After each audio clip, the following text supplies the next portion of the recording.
इस वक्त हमारे साधु संतों, धर्मगुरुओं और कथावाचकों में अगर कोई एक नाम सबसे ज्यादा चर्चा में है तो वो है बाबा बागेश्वर। बाबा बागेश्वर की बात इसलिए भी होती है क्योंकि वो एक नए मिशन पर निकले हुए। उनका यह मिशन है हिंदुओं को जोड़ना, हिंदू राष्ट्र बनाना।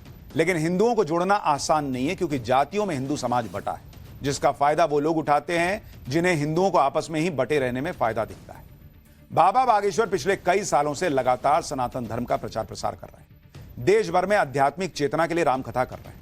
लोगों को जागरूक करने के लिए हिंदुओं को एकजुट होने की अपील भी कर रहे हैं।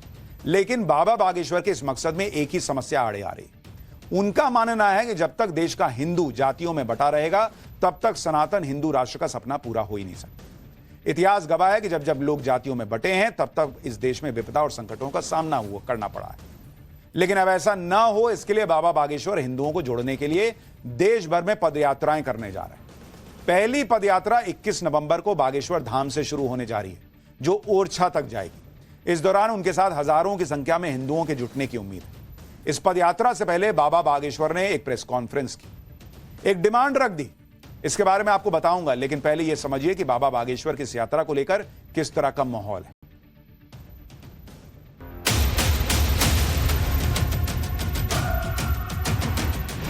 जात पात की करो विदाई, हिंदू भाई भाई, जात पात की करो विदाई, हम तो हिंदू भाई भाई। हिंदू राष्ट्र की करो तैयारी, हिंदू राष्ट्र की करो तैयारी।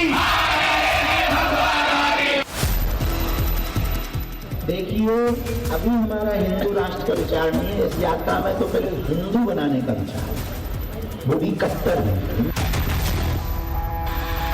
यहाँ रूढ़िवादिता, जात पात बहुत है, ऊंच नीच बहुत है, छुआछूत बहुत है। बच्चे दो ही अच्छे हैं, कच्चे के 30 क्यों बच्चे। प्रथम पदयात्रा बागेश्वर धाम से राम राजा ओरछा तक करेंगे। अब तक बाबा बागेश्वर अपनी कथा के मंचों से हिंदुओं को संगठित करने की अपील कर रहे हैं, लेकिन अब वो मंच से उतरकर देश भर में पदयात्रा करने निकल रहा है ताकि जातियों में बटे हिंदुओं को एक साथ लाया जा सके। वो कह नहीं रहे हैं कि पहला लक्ष्य तो हिंदू बनाने का है, जाति छोड़ो, हिंदू अपनी पहचान बनाओ।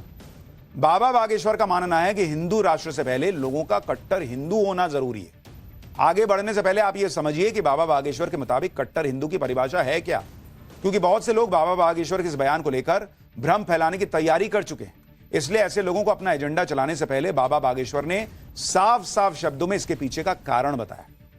आप उनका बयान सुनिए, इसके बाद पदयात्रा के बारे में भी बताऊंगा।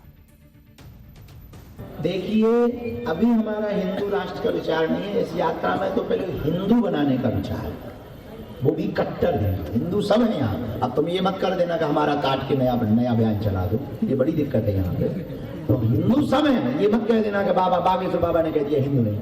यहाँ भारत में जितने रहते सब हिंदू हैं। इस्लाम के लोग भी जितने रहते वो भी कन्वर्टेड हिंदू हैं।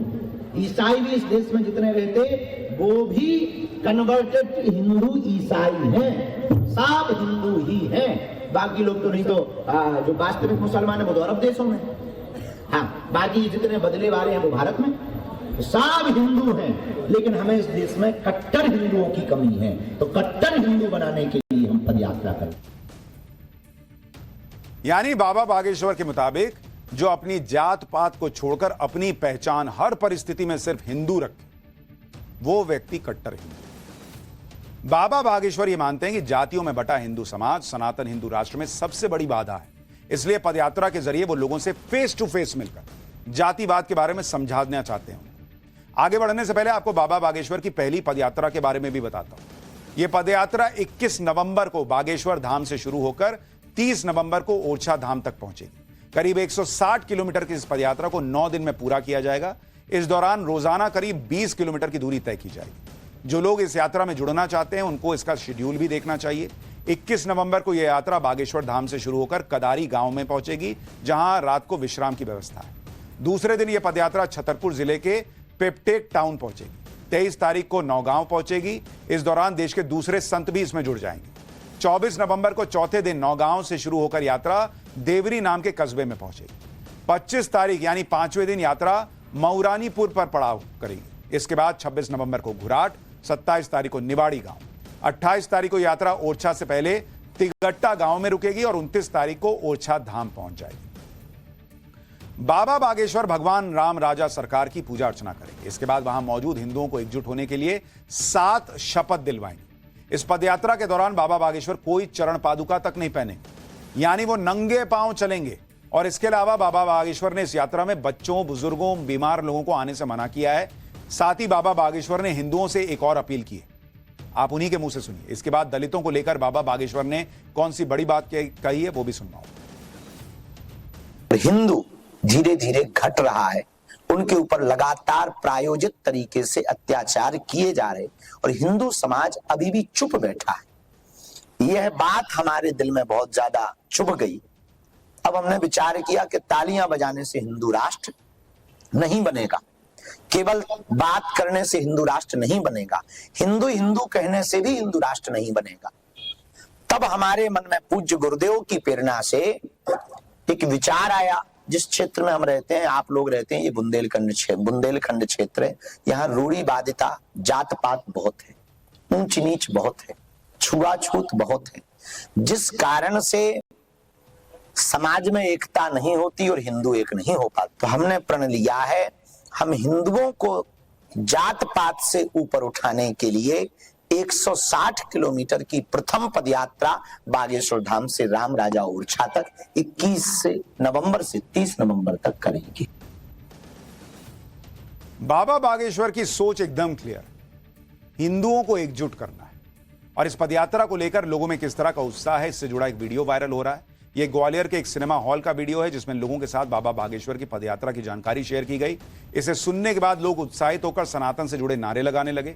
ये देखकर लोग लिख रहे हैं कि हिंदू राष्ट्र को लेकर लोग जागरूक हो रहे हैं, इसलिए सिनेमा में भी सनातन का प्रचार बहुत जोर शोर से हो रहा है। देखिए वहां कैसे नारे लगे। हिंदू एकता यात्रा, बागेश्वर राम सरकार अभी एक यात्रा निकाल रहे हैं, सनातन हिंदू एकता यात्रा, जो कि बागेश्वर धाम से लेकर और राम राजा सरकार ओरछा तक चलेंगे, पैदल चलेंगे। उनका एक बड़ा अच्छा स्लोगन है, अगर अच्छा लगे तो आप लोग भी इस्तेमाल करें। उनका स्लोगन है, जात पात की करो विदाई, हम सब हिंदू भाई भाई। तो मुझे लगता है एक बार इसको अगर हम लोग करें, जात पात की करो विदाई, हिंदू भाई भाई, जात पात की करो विदाई, हम सब हिंदू भाई भाई, बागेश्वर धाम सरकार की।